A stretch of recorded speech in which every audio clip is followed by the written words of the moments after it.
People, I'm sure, are waking up to the news this morning. An unspeakably dark day for New Zealand, an unspeakably dark day for Christchurch. I'm sure many of you will have seen it already this morning. If you haven't, it's a city that's known its dark days over the last few years. 4 people have been taken into custody this morning, a little earlier this morning, after 4 attacks at 2 mosques in the city. It's led to multiple fatalities, unfortunately. The latest estimate is up to 49, with several more still being treated for injuries in relation to these shootings. The New Zealand Prime Minister said this morning that it's not who we are. She said that it can only be described as a terrorist attack, and the city is still reeling, and the country is still reeling. And Ronan O'Gara, who we catch up at most Fridays this time, has made his way to Dunedin ahead of tomorrow's Super Rugby game. Ronan, not easy to put words on what's happened there at the minute. I'm sure it's the only thing on people's minds and mouths this morning. Yeah, it is. It's been a really sad day. I think people are in shock, and I think think the incident happened around 2 or 3 local time. We were assembling at the airport at 3 p.m, so we managed to get out, but I think now the airport is in lockdown for a lot of flights. So people, it's such a safe and peaceful country normally. I think some people, especially all the guys that have grown up here, are in deep shock. Yeah, and it'll be hard, as I mentioned at the start, with the tragedies that city's gone through over the last few years, to, I suppose, return to some sort of sense of normality over the next little while. But that's what they face now. Yeah, it's still extremely raw, I suppose, and it's we're gathering information as we go along. Not too sure whether the game will go ahead. I think the Chiefs and Hurricanes are playing as we speak, but I think the situation seems to be worsening, and it has obviously the massive earthquake in 2011, but I think what has happened today is off the charts altogether, and people are really struggling to get their head around it. Yeah, as we all are, and as the reaction continues to come in for that as well, we'll keep an eye on it. It's just a grim story to begin the day with, Ronan, but we do want to talk about more trivial matters in that context, obviously in the context of everything that's upcoming at the weekend with the Six Nations, and to get your thoughts initially on what you made of this Irish team that's been named. I'm going to come back to Ronan actually on that. Just we need to just clear up his line there, so we'll do that and we'll come back to him in just a few minutes' time. You mentioned the ITV coverage. You mentioned Ed Chamberlain. Over the course of that piece, it's been I have absolutely eaten up the ITV coverage, I have to say. It's been really excellent. The Mick Fitzgerald mic at the fence, it's, you know, he's the guy who interviews the winners. Yeah, he's really a good broadcaster. The jockey Mick Fitzgerald, like one of the most famous jockeys that's ever existed. That guy. Yeah. It's like Ken on the course for how good it is. Ronan, you're back with us. What have you made of that Irish team? Good team, yeah. Really good team. I think I like the way there's a lot of bite up front. I think smart selection, putting Byrne in against his own. Sorry, there's a lot of text coming through with the news. No problem. I like Byrne in the second row. I like Sean O'Brien in the back row. Just 2 mongrels, guys that can play both games. I think obviously Byrne knows the Welsh better than themselves, so nothing like a bit of knowledge going into their own patch. And I think Sean O'Brien, I think Joe's played that one brilliantly, in the fact that he's probably tested his mental ability in terms of his hunger levels, that he is probably Shawnee wasn't too sure whether, am I going to the World Cup, am I not, and then all of a sudden bang, here you go, show me what you got. And what a game to show it. And I suppose the beauty of having played with Sean is this is the kind of thing that will really excite him, and it'll be great to have a player come on him alone, not alone the match tomorrow, you know. Yeah, it's almost perfectly set up for him in some regards to kind of put in a bit of a man of the match. Do you have a sense it's because he has been kind of written out of things over the last few weeks, and that's not from any utterances that have come from within the camp, but any sense from your end that it's kind of a bit of a make or break moment in the Ireland career of Sean O'Brien, at least in the context of the next 6 months? Adrian, I think his key requirement is getting his body right. I think if Sean O'Brien has the capacity to train for a sustained period, his performance will look after himself. What has happened in the latter stages of his career, I suppose, he has picked up a few serious injuries, which has taken time away from the pitch, which means he's struggled to find rhythm. And even great players need to get on the pitch to find rhythm, and he's one of them. So his performance... what was the game he played in this Six Nations? He played against England. He played a couple of them, I think, didn't he? He came on maybe Scotland and England. Yeah, and it wasn't where he would have liked it. So he's been given a chance now to show, I suppose, his teammates and himself how good he can be, and there'll be a great, I suppose, feeling of satisfaction if he produces in the Millennium Stadium, because it's a great stadium to play in, as we know, especially when the crowd are against you. I don't know if you've seen a lot of the reports from yesterday's press conferences, but Gatland will target Sexton and Murray. This is the Times Ireland edition this morning, tends to be very much the tone of it. He's saying that in the way that they targeted Youngs and Farrell when they played England, that's exact same thing they're going to do against Ireland this weekend. I'm not surprised to see that. I almost take it for granted that that's the way a team, like every team, approaches every game, that you target the halfbacks. Well, especially I suppose in the fact that it's hard to target Connor. It's very easy to target Johnny because of just the layout of the game. And number 10, he's going to be taking the ball to the line, while Connor is protected a little bit more in the fact that he's passing with forwards around him and he's clearing the ball away from rucks really quickly, while Johnny has to engage the defensive line as a big strength of his to create space or to take a half gap himself. So yeah, it'll be interesting what road to Puric gets, or will it be is it Navadi going at Johnny? So they have a really good back row as well. I think they'll obviously try and play with width and with pace, and I would say they'll probably play more of a kicking game than we might anticipate. Right. So, but that's going to be. Ronan, do you think? Obviously with Carney at full back. Yeah, I'm fascinated to see what they do. I think it would suit Ireland if they do close the roof. It'll obviously be extremely noisy, but I just think from top players, when you have a dry ball or closed conditions, you don't even have to think about catching and passing. If it's going to be a wet, wintry day, these are things that challenges you, and it can potentially add to the error rate. So. If it's closed, it's the same for both sides. If it's open, it's the same for both sides. I think there's been debate in the papers this morning at home about if it's closed and they're going to wet or water the pitch, which is an interesting one. I think Wales tried the last time, or is it going to be a closed pitch and dry ball? But I think maybe supporters don't realise is when it's closed and there's 80,000 in the stadium, it becomes a very the condensation fact, I think, is the what happens, and the ball becomes very, very slippy. But obviously at every line you have towel boys there, so the ball that you get from set piece will be dry, but there will be a grease on the ball. So I think it's going to be fascinating to I suppose the technical and tactical battle of how the two of them are going to shape up. I would say Ireland have an advantage at half-back, most definitely, but then people in Wales, I think, like the idea of kind of Anscombe starting and bigger finishing. So who would you rather, if you were starting 10 for Ireland this weekend, who would you rather face?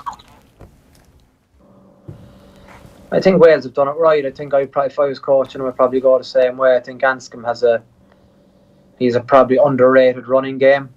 He's deceptively quick. Who would you rather face though? Who would I like to play against? Is it, or who would I think?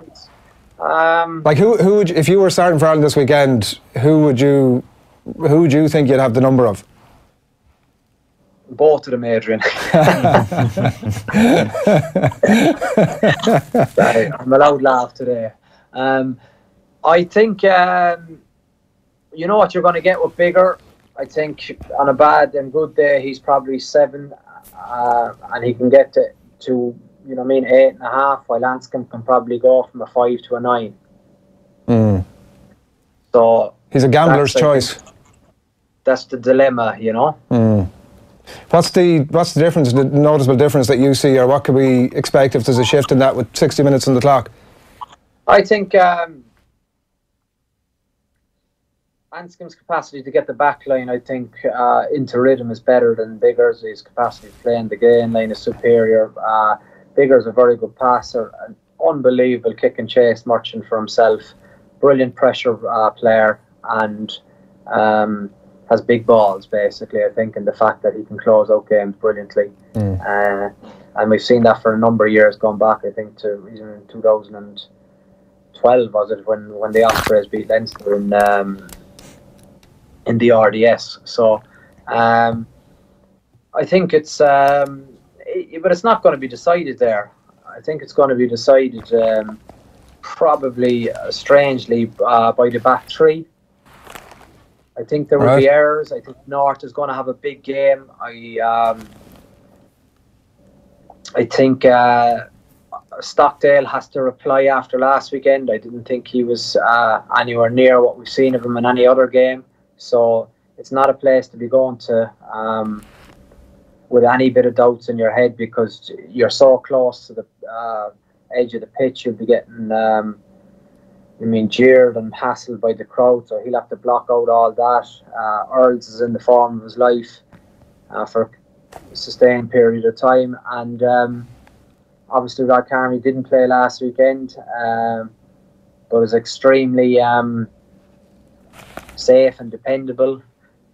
But then we saw last weekend what Larmour can do in an attack sense, and it might be a case of not going out to see what Wales have. You're going to have to go for it tomorrow.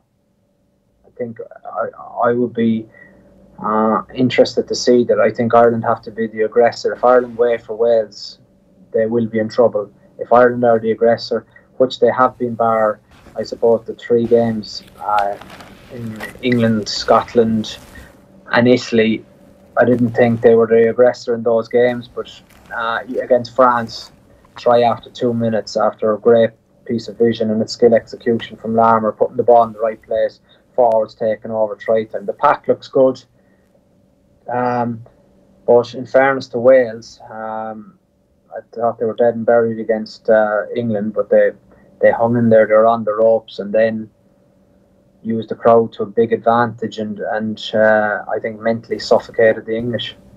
How difficult is it to be that aggressor in the Principality Stadium, Ronan?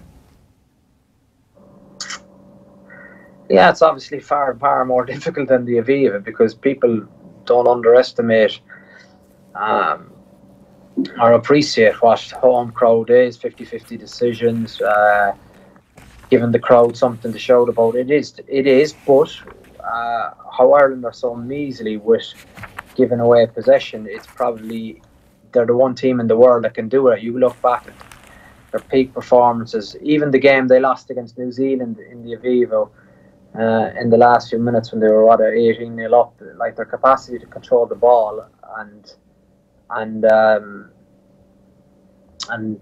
I suppose implement their game is a lot better than any other team. What may potentially disrupt them would be their error rate. Their error rate against England was pass to ground, losing collisions, and trying to play slow ball, as opposed to maybe accepting that you can't really move slow ball. You got to kick the ball. So they're the challenges, I think, when you're playing Wales away from home with a ferocious crowd on your back. But there's a great joy in, I think, turning that into your advantage if you are able to find a solution to those challenges. What's your top 3 standings come close of business tomorrow evening? I think England, Ireland, Wales. I think Ireland win. Right. I think England win with a bonus point. We'd probably take that. Yeah, I think I was. Well, yeah, I kind of put a bit of thought into it for the Examiner article this morning, going on about. I think this is a game. Really, it's weird that in 80 minutes will define our Six Nations, but I have that feeling that that's what tomorrow represents for this group. I think obviously got derailed in the first game, struggled in games 2 and 3, very, very good in game 4, even though France weren't at the races at all. But this is the game, I think, that will give them massive momentum going into a World Cup, or may return the pessimism around the country. Yeah, we'll see how it goes. Come here, I can't let you go. It's 10 years, not quite to the weekend actually, because there was a slight shift in the time schedule in 2009, but to that famous drop goal, 10 years. Yeah, no, time flies. It's crazy, especially, I suppose, in the mood I'm in today. It's a great memory, a fantastic memory, and yeah, I can't believe it's 10 years. It was a great bunch of lads. It's everything you dream about as a young boy and more. And yeah, there's a lot of love on Twitter for that, and I'm very grateful for that. They're special days. What a dressing room going in there with a great bunch of boys, and why you play sport in Ireland, because I think Irish supporters are like no one else.